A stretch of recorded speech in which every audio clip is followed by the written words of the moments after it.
أعوذ بالله من الشيطان الرجيم بسم الله الرحمن الرحيم القارعة ما القارعة وما أدراك ما القارعة يوم يكون الناس كالفراش المبثوث وتكون الجبال كالعهن المنفوش فأما من ثقلت موازينه فهو في عيشة راضية وأما من خفت موازينه فأمه هاوية وما أدراك ما هي نار حامية. صدق الله العظيم. الحمد لله رب العالمين والصلاة والسلام على سيد المرسلين وعلى آله وأصحابه أجمعين أما بعد. ابھی آپ کے سامنے 11 آیتوں پر مشتمل سورۃ القاریعہ کی تلاوت کی گئی، جو اللہ کے رسول صلی اللہ علیہ وسلم پر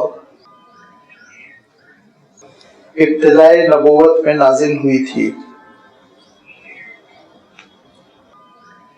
جبکہ اللہ کے رسول صلی اللہ علیہ وسلم نے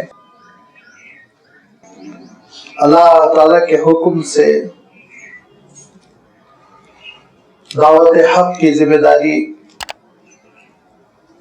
اور اللہ تعالیٰ کی جانب بلانے کی ذمہ داری اپنے کاندھوں پر اٹھا لی تھی۔ اعلان فرمایا تھا یا ایھا الناس قولوا لا الہ الا اللہ تفلحون۔ تو اس سے پہلے میں آپ کی خدمت میں بات رکھ چکا ہوں کہ جو باتیں مشرکین مکہ کے پاس، منکرین مکہ کے قریب انتہائی تعجب خیز تھیں، وہ یہ کہ سارے خداؤں کو چھوڑ کر ایک خدا کی بات۔ نمبر 2، ہم جب مر جائیں گے، فنا ہو جائیں گے، قبروں میں سڑ جائیں گے، گل جائیں گے، ریزہ ہو جائیں گے، تو دوبارہ کیسے اٹھائے جائیں گے۔ نمبر 3 کہ ہم ہی میں سے ایک شخصیت کا کیوں انتخاب ہوا رسالت کے لیے، نبوت کے لیے۔ ہم خود بھی فرشتوں کا مشاہدہ کریں اور ہم تک خود وحی الہی آ جائے، ہم سے خود اللہ تعالیٰ مخاطب ہو جائے، نعوذ باللہ، تو ہم یقین کر لیں۔ الگ الگ صورتوں میں اللہ تعالیٰ نے مختلف اسالیب میں اسلوب بدل کر ان اعتراضات کا جواب دیا۔ سورۃ القاریعہ میں آپ دیکھیں گے کہ قیامت کے سلسلے میں ان کو جو تعجب تھا، جو حیرت ہو رہی تھی کہ کیسے برپا ہوگی، آخرت کے معاملے میں ان کی جو بدعقیدگی تھی، اس کا اللہ تعالیٰ نے ازالہ فرمایا، اس کی اللہ تعالیٰ نے تردید فرمائی۔ مفسرین کی رائے یہ ہے اور ان کا اندازہ یہ ہے کہ یہ نبوت کا دوسرا یا تیسرا سال رہا جبکہ یہ سورت اللہ تعالیٰ نے آپ صلی اللہ علیہ وسلم پر نازل فرمائی۔ ہجرت سے بہت پہلے نازل ہو چکی تھی، اور آپ جانتے ہیں جتنی صورتیں ہجرت سے پہلے نازل ہوتی ہیں ان کو مکی کہا جاتا ہے، لہذا لازمی طور پر یہ مکی صورت ہے۔ اور پچھلی صورت کی طرح اس صورت میں بھی 11 آیتیں ہیں۔ پچھلی صورت میں اللہ تعالیٰ نے انسان کی ناشکری، بے وفائی اور طوطا چشمی جو اس کے اندر ہوتی ہے اس کا تذکرہ فرمایا کہ ایک جانور کو دیکھو، اور جانوروں میں جو محبوب جانور تھا عربوں کے نزدیک جس کو پالتے تھے، جس پہ خرچ کرتے تھے اور جس کی موجودگی سے امیری کا اندازہ لگاتے تھے، وہ جانور تھا گھوڑا۔ اس کی وفاداری، اس کی تابعداری اور اپنے مالک کے لیے اپنی جان کو قربان کر دینے کا اس کا جذبہ، اس کا تذکرہ فرماتے ہوئے ارشاد فرمایا کہ ان الانسان لربہ لکنود، لیکن انسان بڑا ناشکرا، باغی، نافرمان، نعمتیں اللہ تعالیٰ سے لیتا ہے، شکر گزاری کسی اور کی کرتا ہے، نعمتیں اللہ تعالیٰ سے لیتا ہے، ناشکری کرتا ہے، اعتراف نہیں کرتا، نعمتیں اللہ تعالیٰ سے لیتا ہے اور اللہ تعالیٰ ہی کو وہ فراموش کر دیتا ہے، اس کے احکام پر، اس کی شریعت پر عمل کرنے سے گریز کرتا ہے، اور یہی نہیں بلکہ اس کا اعلان کرتا ہے، اس حقیقت کو سمجھتا ہے، نادانی سے اس خطا کا شکار نہیں ہوتا بلکہ جان بوجھ کر وَإِنَّهُ عَلَى ذَلِكَ لَشَهِيدٌ، حب عاجل چاہیے، اس کو نقد چاہیے، آخرت کا یقین نہیں ہے، مرنے کے بعد قبروں کے سینے کیسے چیرے جائیں گے،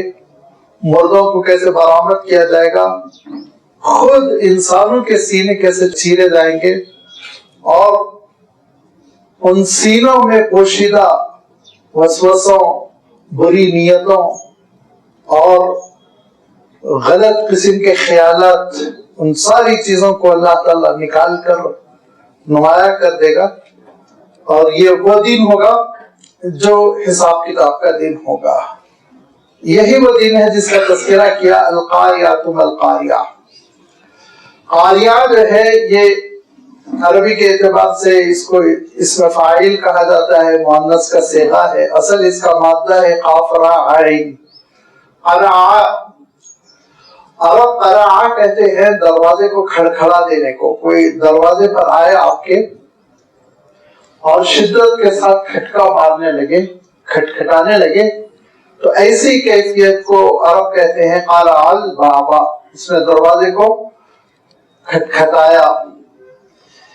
اب اللہ تعالیٰ نے قیامت کے لیے یہاں یہ لفظ استعمال فرمایا، جیسے کہ آپ دیکھیں گے کہ قیامت کے لیے مختلف اللہ تعالیٰ نے تعبیرات استعمال کی۔ دوسرے الفاظ میں آپ کہہ سکتے ہیں کہ قیامت کے نام، اس کے صفاتی نام کے طور پر قرآن پاک میں متعدد الفاظ وارد ہوئے ہیں۔ سورۃ الفاتحہ سے دیکھیے، یوم الدین ارشاد فرمایا، مالک یوم الدین، کہ جزا و سزا کے دن کا وہ مالک ہے، جزا و سزا کا دن قیامت کے لیے ہے۔ پھر آپ دیکھیں گے الیوم الاخیر فرمایا، آخرہ ارشاد فرمایا، دنیا کے مقابلے میں جو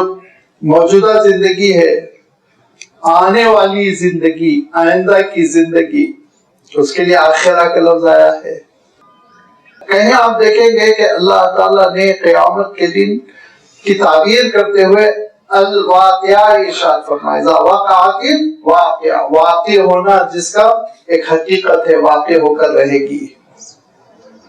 کہیں پر آپ دیکھیں گے الحاقہ فرمایا، الحاقۃ ما الحاقہ وما ادراک ما الحاقہ، ایک ایسی حقیقت جس سے انسان آنکھیں نہیں پھیر سکے گا، حقیقت، ریالٹی۔ تو خیالات ہوتے ہیں، غلط فہمیاں ہوتی ہیں، وقت آنے پر پتہ چل جاتا ہے کہ وہ غلط فہمی تھی، وہ خیالات تھے، قیاس آرائی تھی، لیکن فرمایا دیکھو قیامت وہ چیز نہیں ہے، وہ ایک حقیقت ہے۔ اور حقیقت کا مسئلہ ایسا ہوتا ہے کہ انسان کسی نہ کسی وقت حقیقت سے دوچار ہو جاتا ہے، جیسے موت ایک حقیقت ہے، دوچار ہونا ہے، انسان گزرے گا اس مرحلے سے۔ بڑھاپا ایک حقیقت ہے، جس کی عمر طویل ہوگی وہ گزرے گا اس مرحلے سے، بچہ تھوڑی رہے گا، ہمیشہ جوان تھوڑی رہے گا۔ تو ریالٹی جو حقیقتیں ہوتی ہیں، ان حقیقتوں کا انسان کو سامنا کرنا پڑتا ہے، چاہے وہ مجبوری سے کرے، چاہے وہ تیار ہو کر استعمال کرے، اس حقیقت کو گلے لگا دے۔ الحاقۃ ما الحاقہ وما ادراک ما الحاقہ۔ کہیں آپ دیکھیں گے کہ اللہ تعالیٰ نے قیامت کے لیے ارشاد فرمایا، الطامۃ الکبریٰ، جس کے معنی ہوتے ہیں اتنی بڑی مصیبت کہ اس مصیبت سے بڑھ کے کوئی مصیبت نہ ہو۔ جب قیامت کی ہولناکی ہوگی اور وہ مصیبت انسان پر نازل ہو جائے گی تو دنیا کی ساری مصیبتوں کو بہت ہلکا سمجھے گا، دنیا کی ساری مصیبتوں کے بارے میں اس کی رائے بدل جائے گی اور وہ سمجھ لے گا کہ یہ اصل مصیبت ہے۔ چنانچہ اللہ تعالیٰ نے الطامۃ الکبریٰ ارشاد فرمایا، کہیں اللہ تعالیٰ نے قیامت کے لیے یوم الجمع ارشاد فرمایا، یوم الحشر ارشاد فرمایا، یوم الحسرت ارشاد فرمایا، یوم التغابن ارشاد فرمایا، حسرت کا دن ہوگا، نقصان کا دن ہوگا۔ اللہ کے رسول صلی اللہ علیہ وسلم ارشاد فرمایا کرتے تھے، ہر انسان حسرت کرے گا، نیکوکار حسرت کرے گا کہ کاش میں نیکیوں میں اور اضافہ کر گیا ہوتا، بدکار حسرت کرے گا کہ یہ کیا میں تو برا پھنس گیا۔ اور یوم التغابن بڑا غبن ہو جائے گا اس دن، وہ انڈیا والا غبن نہیں جو کروڑوں کا ہوتا رہتا ہے، وہاں تو زندگی کا غبن ہوگا کہ انسان محسوس کرے گا کہ اس نے محنت غلط جگہ پر کی، محنت اس نے جو کچھ کی وہ غلط جگہ پر کی، اس دن اس کو اندازہ ہوگا میری تجارت فلاپ ہو گئی، سب ختم ہو گیا۔ یوم التغابن ارشاد فرمایا۔ کہیں آپ دیکھیں گے کہ اللہ تعالیٰ نے قیامت کے لیے الصاخہ کا لفظ ارشاد فرمایا۔ الصاخہ کے معنی ہوتے ہیں چلانا، آواز لگانا، اور اس کے لیے اللہ تعالیٰ قرآن پاک میں ارشاد فرماتا ہے کہ سور پھونکا جائے گا اور وہ ایک آواز ہوگی اور وہ آواز پھر بڑھتی چلی جائے گی اور وہی آواز پھر اس پوری کائنات کی تباہی کا ایک ذریعہ بنے گی۔ کہیں اللہ تعالیٰ نے یوم التناد ارشاد فرمایا، وہ بھی ندا کے معنوں میں ہے، پکارا جائے گا، انسانوں کو بلایا جائے گا۔ اتنے دسیوں الفاظ ہیں جن کے ذریعے سے اللہ تعالیٰ نے قیامت کا احساس دلایا تاکہ لوگ اس حقیقت سے غافل نہ رہے، لیکن بہرحال انسان غافل ہو جاتا ہے۔ یہاں ارشاد فرمایا القاریعۃ، مل قاریعۃ، یہ کھٹکھٹانے والی ایک صدا ہوگی۔ دو باتیں ہیں اس میں، ایک تو یہ کہ جیسے کہ ابھی میں نے عرض کیا صاخ آواز لگائی جائے گی، سور پھونکا جائے گا،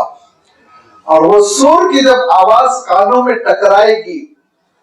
اس کے لیے بھی لفظ قرع استعمال کرتے ہیں، قرع الصوت بالاذن، آواز کان سے ٹکرائی، کان کے پردے کو آواز نے کھٹکھٹانا شروع کر دیا۔ لہذا اب قیامت کی یہ بھی علامت ہے کہ آواز جو ہے وہ کان سے ٹکرائے گی اور اس کے بعد سے پھر انسان چوکنا ہو جائے گا۔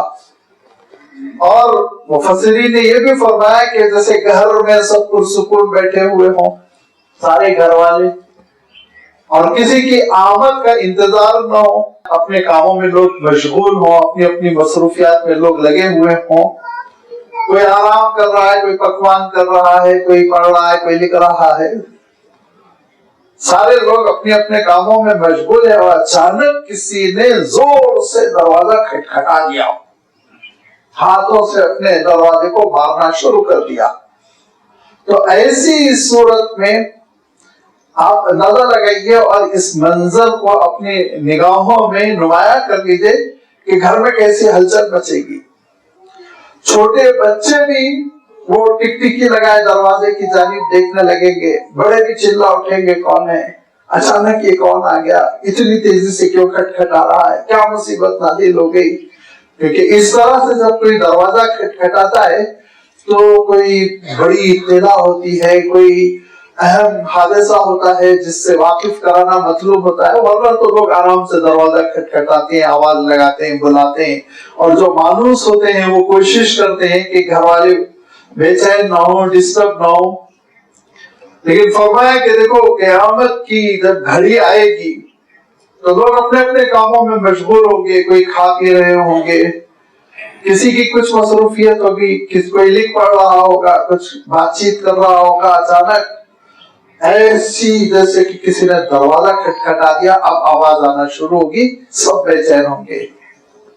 اور سب سوالیہ نگاہوں سے ایک دوسرے کو دیکھنے لگیں گے، یہ آواز کس کی ہے، کہاں سے آ رہی ہے، کیوں آ رہی ہے؟ القاریات، کھٹکھٹا دینے والی گھڑی، مل قاریات، یہ کھٹکھٹا دینے والی گھڑی، یہ کیا چیز ہے، یہ کیا حقیقت ہے، تم کو پتا بھی ہے کہ نہیں ہے؟ وما ادراک مل قاریہ، اور یہ کھٹکھٹا دینے والی گھڑی اور ساعت کیا چیز ہے، اس کی حقیقت کا تم کو علم ہوا؟ اس حقیقت کی تہ تک تم پہنچ سکے؟ نہیں پہنچ سکے، تم غافل ہو اس سلسلے پہ۔ یہ اچانک آ پڑے گی، اور اچانک جیسے کہ کوئی وارنٹ لے کر آ گیا ہو، بری اطلاع لے کر آ گیا ہو، دونوں ہاتھوں سے دروازے پہ مار رہا ہو،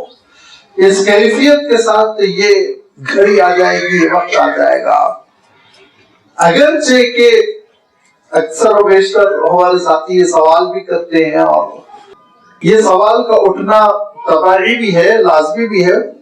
کہ اللہ کے رسول صلی اللہ علیہ وسلم نے قیامت کی بڑی علامتیں بیان فرمائی۔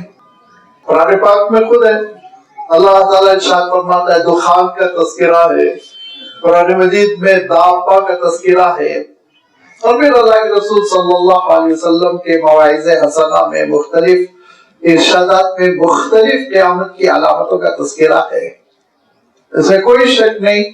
کہ ایک عالمی دھواں نمودار ہوگا، دخان جس کو کہا گیا۔ اس میں کوئی شک نہیں کہ ایک دابۃ الارض، ایک زمین سے جاندار نمودار ہوگا، کیسا ہوگا، کیا ہوگا، وہ کیڑے کی شکل میں ہوگا کہ وہ ڈائناسورس کی شکل میں ہوگا، کس شکل میں ہوگا بتانا قبل از وقت ہوگا۔ اس میں کوئی شک نہیں کہ اللہ کے رسول صلی اللہ علیہ وسلم نے ارشاد فرمایا کہ یاجوج و ماجوج نکل پڑیں گے، ان کی قیادت دجال کرے گا۔ دجال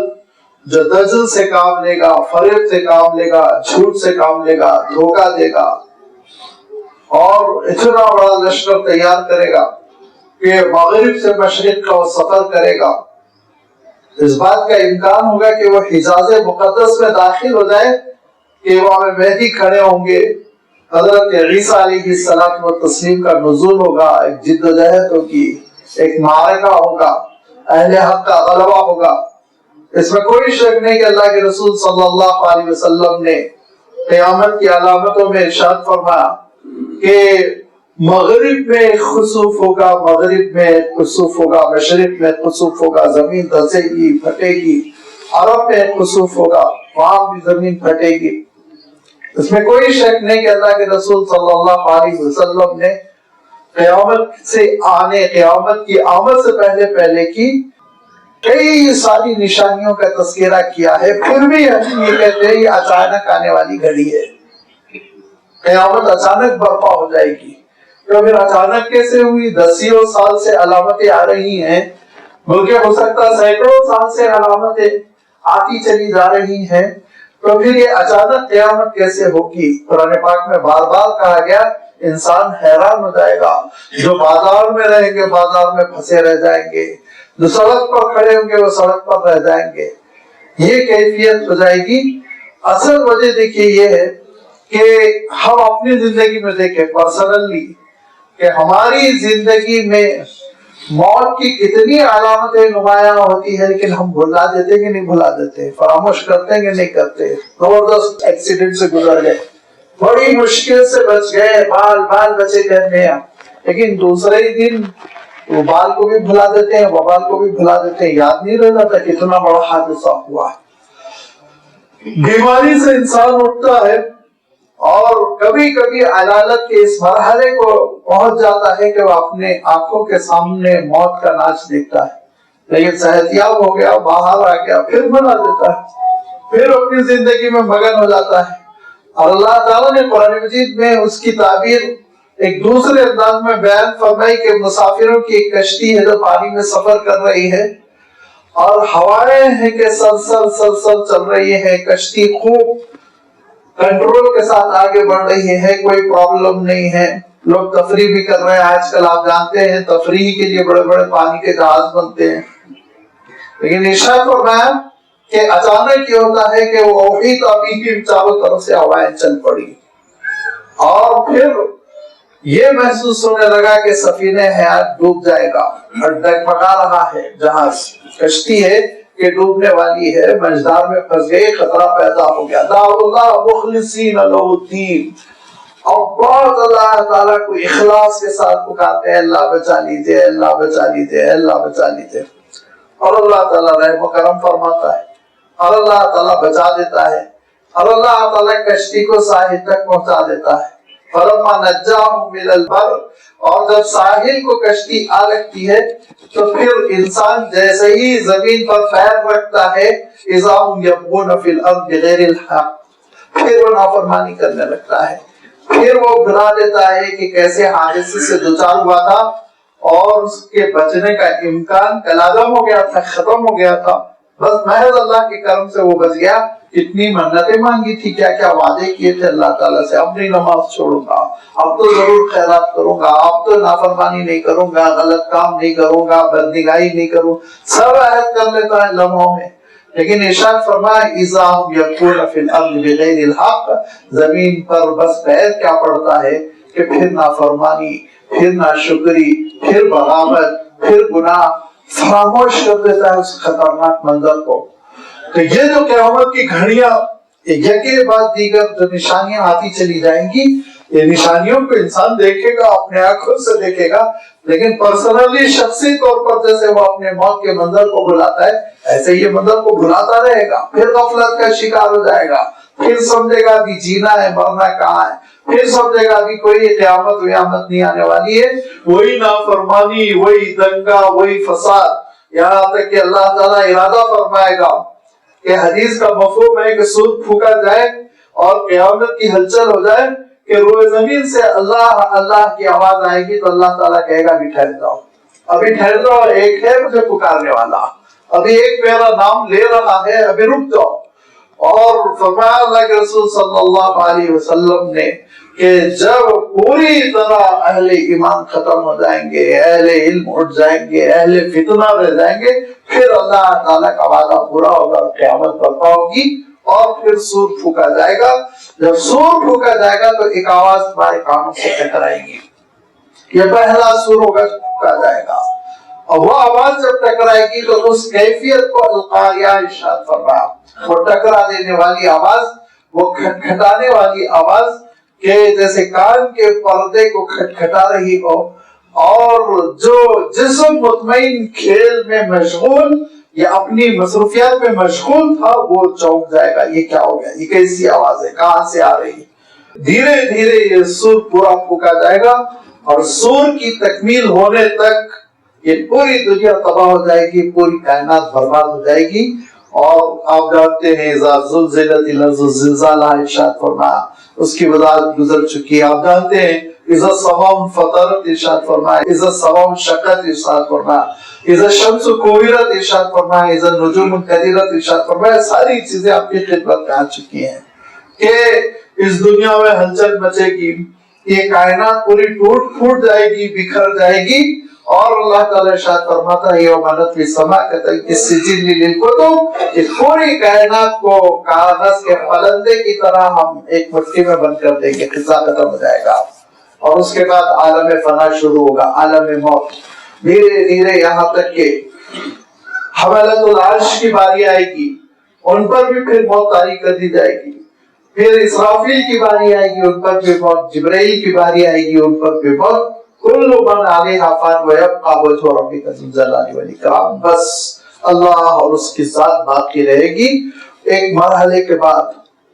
ایک مدت کے بعد،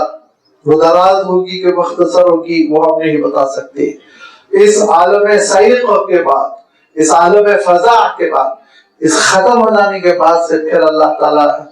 حضرت اسرافیل میں جان ڈالے گا، اور پھر اللہ تعالیٰ حضرت جبرائیل میں جان ڈالے گا۔ حضرت اسرافیل کو حکم ہوگا دوسرا سور پھونکے، اور جب دوسرا سور پھونکیں گے تو اللہ تعالیٰ ارشاد فرماتا ہے یوم یکون الناس کالفراش المبثوث، میدان حشر برپا ہو جائے گا۔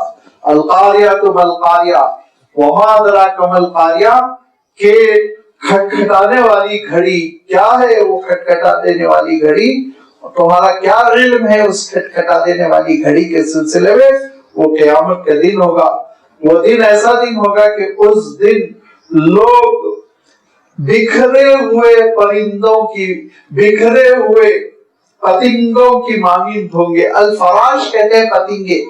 پتنگے ہم جانتے ہیں نا، جو برسات میں کیڑے نکلتے ہیں اور اس کے بعد وہ روشنی کے ارد گرد چکر لگاتے ہیں اور رات ہونے تک وہ ختم ہو جاتے ہیں، ان کا قصہ ختم ہو جاتا ہے.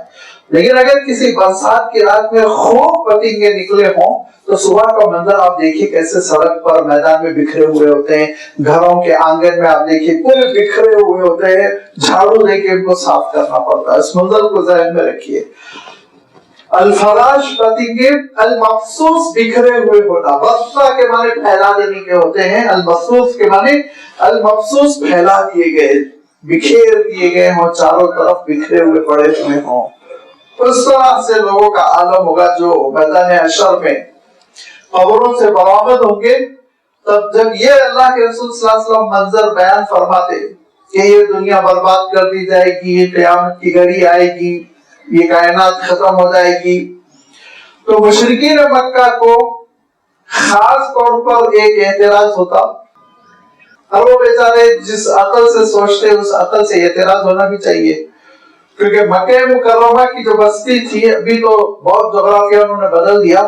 وہ ایک کٹورے کی مانند تھی، چاروں طرف پہاڑوں کا سلسلہ تھا. بڑے بڑے پہاڑ توڑ توڑ کر اکثر بلڈنگیں بنا دی گئی، لیکن پھر بھی آپ دیکھیں گے کہ آپ مینا جاتے ہوئے پورا پہاڑی سلسلہ ہے، نیچے سے ٹنل سے ہم لوگ نکلتے ہیں.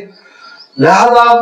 یہ جو چاروں طرف پہاڑ تھے، جس کی وجہ سے وہ فخر کرتے تھے کہ ہمارا شہر گویا کہ ایک طرح سے فصیل بند ہے، چاروں طرف دیوار، ایک فینسنگ، زبردست حفاظت کا انتظام.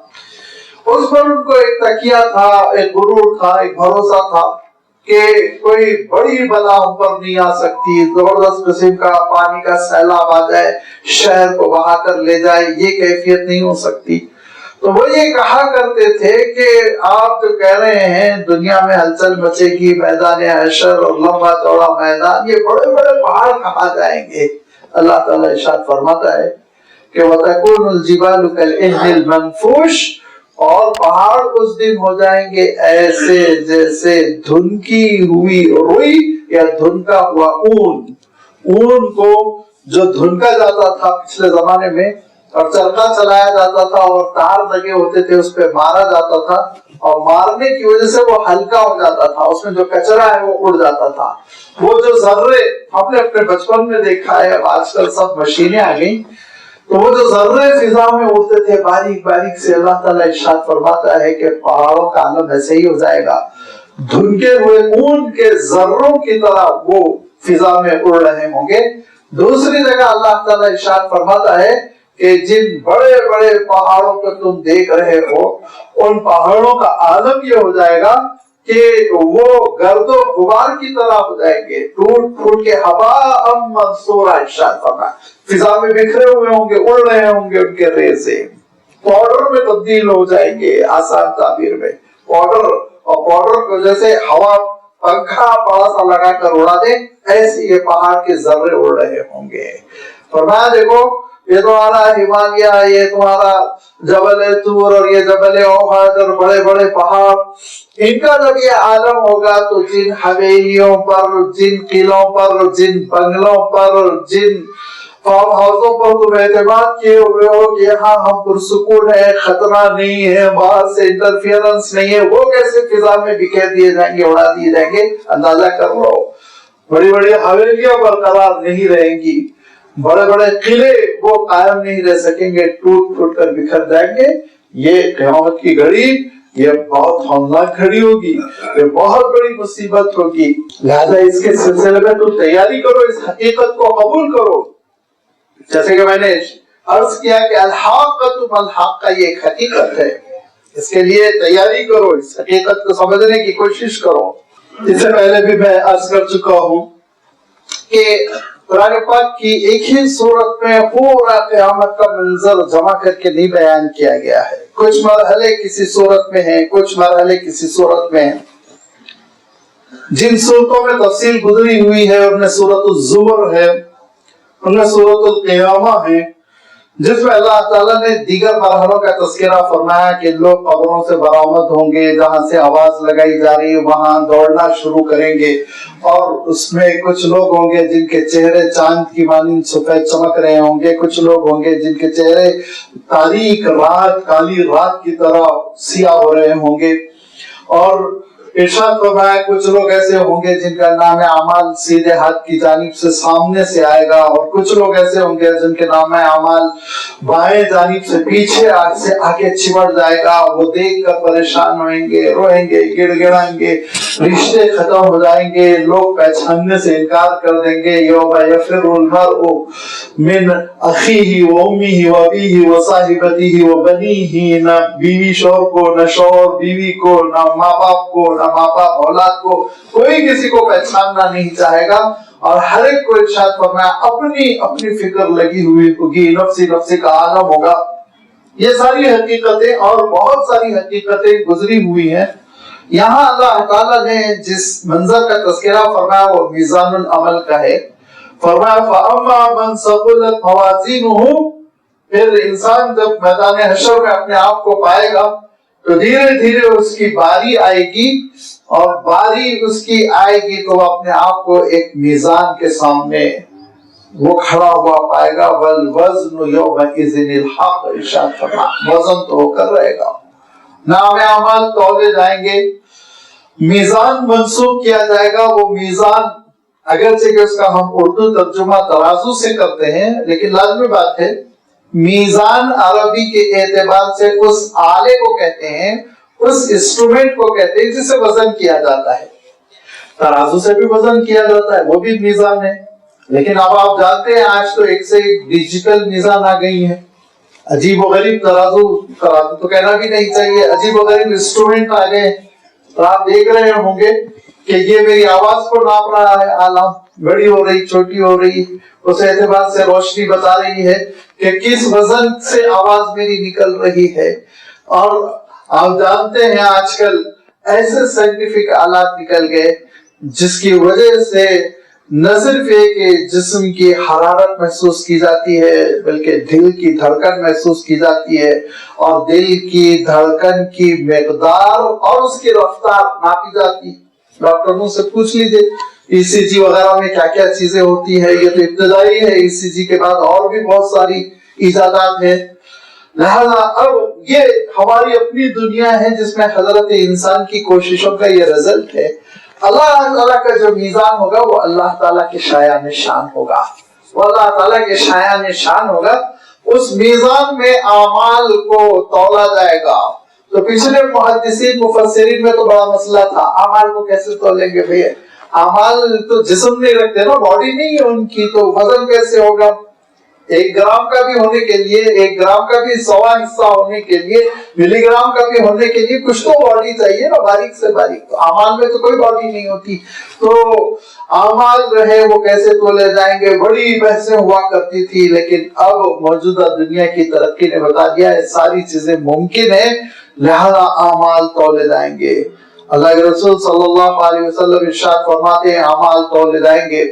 اور اعمال جب تولے جائیں گے تو آپ صلی اللہ علیہ وسلم ارشاد فرماتے ہیں کہ ایک شخص کا عالم یہ ہوگا کہ اس کے برے اعمال وہ زیادہ رہیں گے، لہذا ایک پیکیج ڈالا جائے گا، یا ایک تمہار ڈالا جائے گا، یا ایک پلندہ ڈالا جائے گا۔ ہمارے پاس الفاظ نہیں ہے جسے ہم تعبیر کریں۔ سجل ارشاد فرمایا اللہ کے رسول صلی اللہ علیہ وسلم نے کہ اعمال کا ایک پہلا کلیکشن ڈالا جائے گا، معلوم ہوا گناہوں کی طرف وہ میزان جھک رہا ہے، دوسرا تیسرا چوتھا گناہ ہی گناہ، یہاں تک کہ آپ صلی اللہ علیہ وسلم ارشاد فرماتے ہیں، صحیح مسلم کی روایت ہے کہ 99 کلیکشنز ڈالے جائیں گے، سجل کتابیں تمہار ریکارڈز جس سے آپ ترجمہ کرنا ہو کر لیں، 99 ڈال دیے جائیں گے، اور گناہوں کا پلڑا اتنا بھاری رہے گا کہ موصوف کے سلسلے میں اندیشہ ہو جائے گا کہ اب ان کے لیے تو جہنم ہے، یہ تو جہنم جا کر ہی رہیں گے، واسلے جہنم ہوں گے۔ اچانک بطاقت ارشاد فرمایا اللہ کے رسول صلی اللہ علیہ وسلم نے، جس کا ترجمہ ہم ایک کارڈ سے کر سکتے،